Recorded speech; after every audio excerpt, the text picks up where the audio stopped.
আসসালামু আলাইকুম বন্ধুরা, this is rajbhog cooking channel. তো আজ আমি আপনাদের জন্য নিয়ে এসেছি এগ চিজ প্যাটিস রেসিপি। তো এগ চিজ প্যাটিসের জন্য আমি নিয়েছি স্লাইস করা ব্রেড। আর ব্রেডগুলিকে আমি ছুরির সাহায্যে ভালো করে এর সাইডের অংশগুলিকে কেটে নিচ্ছি।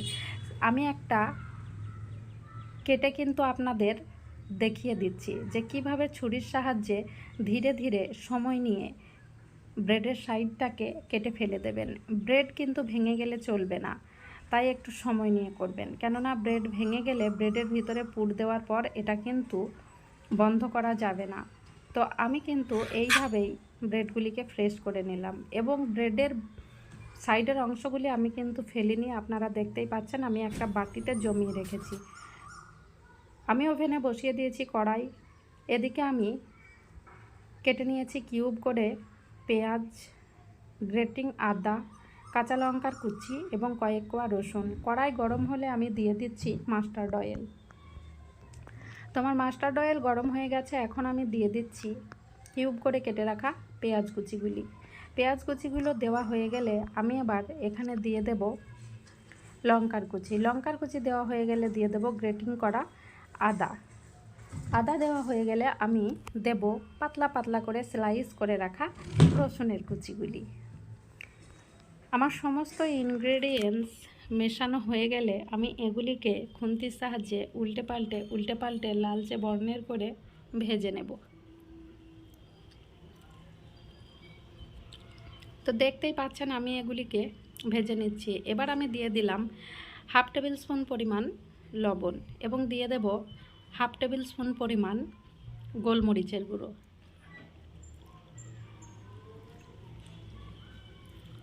গোলমরিচের গুঁড়োটা দেওয়া হয়ে গেছে।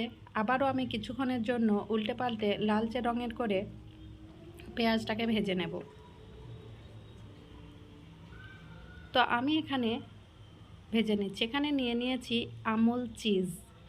তো চিজটি আমার ফ্রিজে ছিল, এখন আমি বার করে নিয়েছি। দেখতেই পাচ্ছেন কীরকম ধোয়া ধোয়া বার হচ্ছে। তো এদিকে আমার পেঁয়াজটি কিন্তু লালচে রঙের ফ্রাই হয়ে গেছে। এবার আমি এর মধ্যে দিয়ে দেব ডিম। তো আমি 3টে ডিম ইউজ করেছি এখানে। তো আমার ডিম 3টে দেওয়া হয়ে গেলে আমি এবার এগুলিকে উল্টে পাল্টে ভালোভাবে ভুজিয়া করে নেব। তো ভুজিয়াটি কিন্তু একদম ফ্রাই করা যাবে না, এটিকে 80% পরিমাণ ফ্রাই করবেন, কেননা এরপরেও যখন আমি প্যাটিসটি তেলে ফ্রাই করব তখনও এটা কিছুক্ষণ তেলে হবে। তো এই কারণে যাতে এর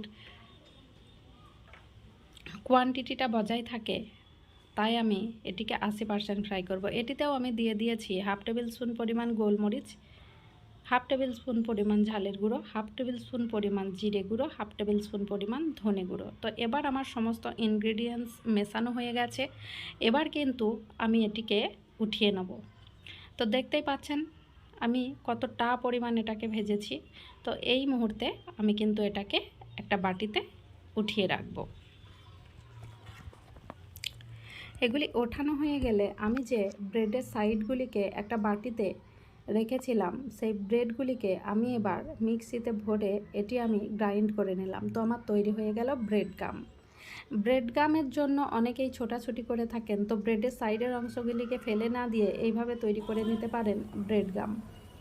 তো আমি এবার পাশে আরেকটা বাটিতে নিয়েছি একটা ডিম। তো সেখানে আমি কিছু লবণ এবং গোলমরিচের গুঁড়ো দিয়ে ফাটিয়ে নিচ্ছি। ফেটিয়ে নেওয়া হয়ে গেলে আমি ব্রেডটিকে জলে ভিজিয়ে এটি চেপে জলটা বার করে দিয়েছি। এরপর ব্রেডের উপরে আমি দিয়ে দিয়েছি ডিমের ভুজিয়া। ডিমের ভুজিয়াটি দেওয়া হয়ে গেলে আমি এখানে চিজ গ্রেটিং করে দিয়ে দিচ্ছি। দেখতেই পাচ্ছেন এটির নামই হচ্ছে এগ চিজ প্যাটিস। তো আমি চিজটিকে এবার সুন্দরভাবে এর ভিতরে দিয়ে দিলাম। তো চিজটি দেওয়া হয়ে গেলে আমি এটা কোনাকুনি প্যাটিসের আকার দিয়ে দেব। তো আমি একটু কোনাগুলো হাতে করে চেপে ভালো করে লাগিয়ে দেব, না হলে কিন্তু ডিমের পুরটা তেলের মধ্যে বেরিয়ে আসতে পারে। তাই আমি সুন্দর করে হাতে করে কিন্তু কোট করে দিচ্ছি। কোট করা হয়ে গেলে আমি ডিমের যে ফেটিয়ে রাখা মিশ্রণটা আমি রেখেছিলাম, এখানে আমি এটাকে ডুবিয়ে নেব। এখানে উল্টে পাল্টে ভালো করে ডিমের গায়ে এটি লেগে গেলে আমি এটাকে ছেড়ে দেব ব্রেড গামে। তো ব্রেড গামে ছেড়ে দিয়ে এখন এটিকে আমি উল্টে পাল্টে ব্রেড গামগুলিকে সুন্দরভাবে লাগিয়ে নেব এবং ব্রেড গামগুলি লাগানো হয়ে গেলে আমি উঠিয়ে আলাদা একটি প্লেটে সুন্দরভাবে রেখে দেব। আমি এইভাবে একটার পর একটা আমার প্রত্যেকটা প্যাটিসকেই আমি সুন্দরভাবে তৈরি করে নিয়ে তেলে ফ্রাই করার জন্য রেডি করব। তো এখানেও সেম দেখতেই পাচ্ছেন আমি কিভাবে এটাকে জলে ভিজিয়ে চেপে ডিমের এবং চিজ পুর এটির মধ্যে ভরে দিচ্ছি। সেম একই পদ্ধতিতে সবকটাই কিন্তু আমি কোট করে নিয়েছি।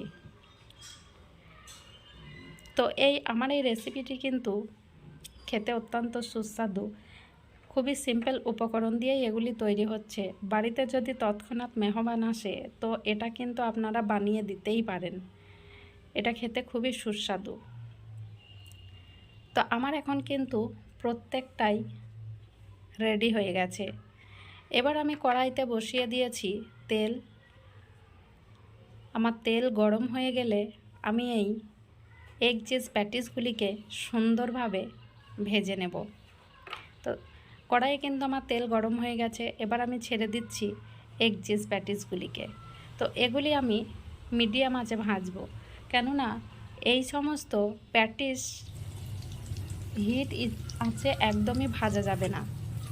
হিট আছে ভাজলে কিন্তু এটি পুড়ে যাওয়ার সম্ভাবনা আছে।